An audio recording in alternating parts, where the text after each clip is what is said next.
কেউ কেউ আমার ব্যাপারে শুধু শুধু মন্তব্য করছেন।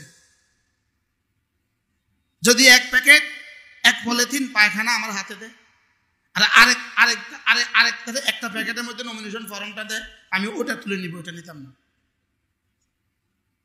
ইন্না লিল্লাহি ওয়া ইন্না ইলাইহি রাজিউন। একটা কিছু কইতো তো হইব। কি বলছি বলেন, আর বলেন কি বলছি? এক প্যাকেটে নমিনেশন ফর্ম, আরেক প্যাকেটে আমি এটা নিব, ওটা নিতাম না। কারণ এটা নিয়ে শরীর নষ্ট হবে, ওটা নিয়ে রূহ নষ্ট হবে, তাও মাতে না। এটা নিয়ে কি নষ্ট হবে, আর ওটা নিলে কি নষ্ট হবে? ওটা নিলে রূহ নষ্ট হবে। আমি তো আমার ইয়াকিন, আমার বিশ্বাস, আলহামদুলিল্লাহ আমার বিশ্বাস, লা তাসবিহাতুন ওয়াহিদাতুন ফি সুহিফাতি আবদিন মুমিন খায়রুম মিন জিবালিদ দুনিয়া। সারা দুনিয়ার সবগুলো পাহাড় যদি স্বর্ণের হয়, সবগুলো স্বর্ণের পাহাড় যদি তোমাকে দিয়ে দেওয়া হয়, একবার সুবহানাল্লাহ তার চেয়েও দামি। আমি বুঝি শুধু মুখের পিছনে লাগতাম, আমার প্রতিপক্ষ যে আছে 24 ঘন্টা আমি তার পিছনে বারবার ডাকা চোর, শুধু নিজে ভালো,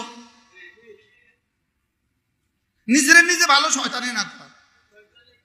বলেন নির্বাচন মানে শুধু কে ভালো?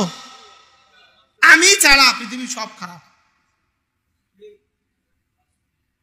আল্লাহ, আমার বক্তব্য কোন দিকে যায় আল্লাহ জানে। কি বাকি আগামী নির্বাচনে আপনি কি করবেন? বলুন যে আমরা কি করতাম, আমরা ভোটাররা কি করতাম।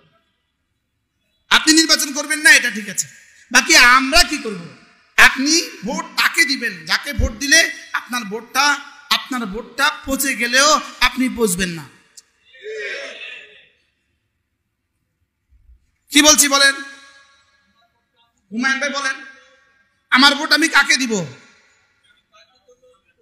ভোট পচবে না বলেন, ভোট পচলেও আমি পচবো না বলেন। আপনি কাকে ভোট দিবেন বলেন? যাকে ভোট দিলে ভোট পচে যেতে পারে, লেকিন আপনি কি করবেন না বলে। হুজুর এটা বুঝায়া বলেন। যেমন ধরেন দুজন প্রার্থী আছে, ইনার প্রার্থী হলো কোদাল, ইনার প্রার্থী হলো খন্তি। এখন আপনি নিশ্চিত এবার খন্তি নির্বাচিত হবে এবং খন্তিরা সরকার গঠন করবে, এটা আপনি নিশ্চিত। কিন্তু আপনি এটাও নিশ্চিত ইনি নির্বাচিত হলে দুর্নীতির স্বর্গরাজ্য কায়েম করবে। না বুঝছি কি তা বুঝছেন? ইনি কি খন্তি, ইনি কি কোদাল, ইনি কি নিশ্চিত ইনি নির্বাচিত হবে, এটা কি? লেকিন ইনি নির্বাচিত হলে দুর্নীতি আর চাঁদাবাজি সমান তালে হবে। আগে যা ছিল তার চেয়ে বেশিও হইতে পারে। আরে কথা শুনেন না, বুঝেন না। আর ইনি নির্বাচিত হওয়ার সম্ভাবনা অল্প, লেকিন যদি ইনি নির্বাচিত হন তাহলে কমপক্ষে দেশের টাকা বিদেশে বাড়ি বানাবে না। বুঝছাও না? আমি ইনার উপরে আমরা জি কইছেন, জি ঠিক করে কইেন, নির্বাচনের দিন ভোট দিয়া কইেন, আন্দাজে আবেগে জি কয়।